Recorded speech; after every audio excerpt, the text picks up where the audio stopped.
Good morning student. अपन Coulomb के नियम के न्यूमेरिकल कर रहे थे। नेक्स्ट प्रॉब्लम है अपनी, दो समरूप गोलाकार चालक बी व सी समान आवेश से आवेशित हैं तथा परस्पर F बल से प्रतिकर्षित करते हैं, जबकि उनको परस्पर कुछ दूरी पर रख दिया जाता है। तीसरा गोलाकार चालक इन्हीं के समरूप परंतु अनावेशित है। पहले यह बी के संपर्क में लाया जाता है, तत्पश्चात सी के संपर्क में लाकर दोनों से अलग कर दिया जाता है। बी तथा सी के मध्य नवीन प्रतिकर्षित बल का मान ज्ञात करें। देखिए, सबसे पहले अपन को दे रखा है यहाँ दो समरूप गोलाकार चालक बी व सी परस्पर आवेश से आवेशित हैं, परस्पर F बल से प्रतिकर्षित करते हैं। इसका मतलब यहाँ से यह है कि बी व सी पर समान आवेश है, क्योंकि समान आवेश एक दूसरे को क्या करेंगे, प्रतिकर्षित करेंगे।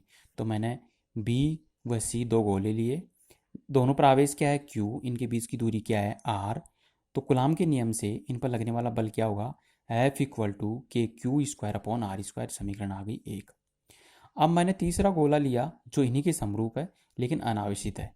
सबसे पहले मैं उसको बी के कॉन्टैक्ट में लेके आऊँगा। देखिए बी है, मैंने एक तीसरा गोला लिया ए जिस पर आवेश क्या, जीरो। बी पर आवेश क्या था, क्यू। अब देखो आवेश क्या होगा, बी से किस पर जाएगा, ए पर जाएगा। तो यहाँ पर देखिए समान आवेश इन दोनों में आएगा। तो कुल आवेश कितना है, क्यू है, तो दोनों पर कितना डिवाइड हो जाएगा, Q by to, Q by to. तो बी पर भी कितना आएगा, क्यू बाई टू, और ए पर भी कितना आएगा, क्यू बाई टू। अब ए को मैं किसके संपर्क में लेके आ रहा हूँ, सी के में। सी पर आवेश क्या है, क्यू, और ए पर कितना है, क्यू बाई टू। अब मैं कुल आवेश की बात करूँ तो कितना आएगा, Q plus Q by two is equal to 3Q by two. C O A पर इसको अपन क्या करेंगे, विभाजित करेंगे, आधा आधा आ जाएगा इन दोनों पर। तो 3Q by four, 3Q by four आ जाएगा। सी पर भी 3Q बाई फोर, ए पर भी 3Q बाई फोर। अब देखिए बी पर आवेश कितना आया, क्यू बाई टू, सी पर कितना आया, 3Q बाई फोर। बी व सी को मैंने अलग अलग कर दिया। क्यू बाई टू आवेश लिया, एक पर लिया 3Q बाई फोर। दोनों के बीच की दूरी क्या है, आर।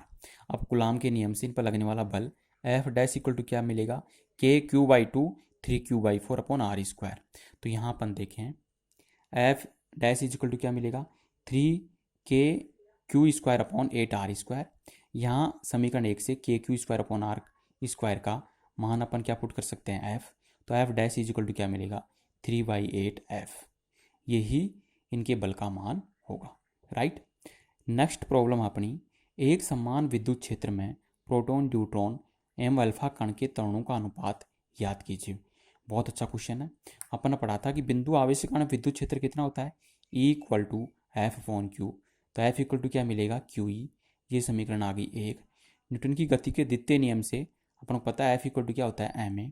समीकरण एक और दो से LHS इक्वल तो RHS भी क्या होगा, इक्वल। तो MA equal to QE।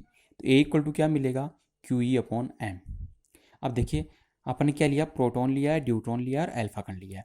Proton क्या होता है 1H1, न्यूट्रॉन 1H2, अल्फा कण, हीलियम को अपन अल्फा कण बोलते हैं 2He4।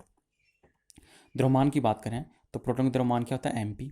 न्यूट्रॉन का जो द्रव्यमान होगा वो प्रोटॉन के द्रव्यमान से दुगुना होगा, तो 2MP। और अल्फा कण का द्रव्यमान प्रोटॉन के द्रव्यमान से 4 गुना ज़्यादा होता है, 4MP। क्योंकि यहाँ देखो द्रव्यमान कितना है, प्रोटॉन पर 1, न्यूट्रॉन पर 2, अल्फा कण पर 4। अब आवेश की बात करें, इलेक्ट्रॉन पर आवेश क्या होगा, E। न्यूट्रॉन पर भी क्या होगा, E। और अल्फा कण पर क्या होगा, 2E। क्योंकि जितने इसके परमाणु क्रमांक होते हैं उतने ही इसमें इलेक्ट्रॉनों की संख्या होगी। तो Q इक्वल टू क्या होता है, N। तो यहाँ इसका परमाणु क्रमांक कितना है, 1। तो इलेक्ट्रॉन कितने होंगे इसमें, 1। यहाँ भी 1 होगा, लेकिन हीलियम का परमाणु क्रमांक कितना है, 2। तो कितने आवेश होगा इसका, 2E। अब समीकरण 3 से अपन प्रोटॉन का त्वरण निकाल सकते हैं। प्रोटॉन का आवेश कितना है, E अपॉन द्रव्यमान कितना होगा इसका, MP। समीकरण आ गई 4। अब अपन न्यूट्रॉन का त्वरण निकालेंगे, अल्फा D इक्वल टू आवेश EE अपॉन द्रव्यमान क्या था इसका, 2MP। समीकरण आ गई 5। अल्फा कण का त्वरण निकालेंगे, इसका आवेश तो कितना था, दुगुना प्रोटॉन के आवेश का, और द्रव्यमान कितना था, 4 गुना। तो 2E अपॉन 4MP। समीकरण आ गई 6। समीकरण 4, 5 और 6 से AP अनुपात AD अनुपात A alpha, EE upon MP अनुपात EE अपॉन 2MP अनुपात 2E अपॉन 4MP। ई से ई कैंसिल आउट हो जाएगा, एम पी से एम पी कैंसिल आउट हो जाएगा। क्या मिलेगा? ए पी अनुपात ए डी अनुपात ए अल्फ़ा इज इक्वल टू 1/1/2 जब इसको अपन सोल्व करेंगे तो ए पी अनुपात ए डी अनुपात ए अल्फ़ा बराबर क्या मिलेगा? 2:1:1, राइट।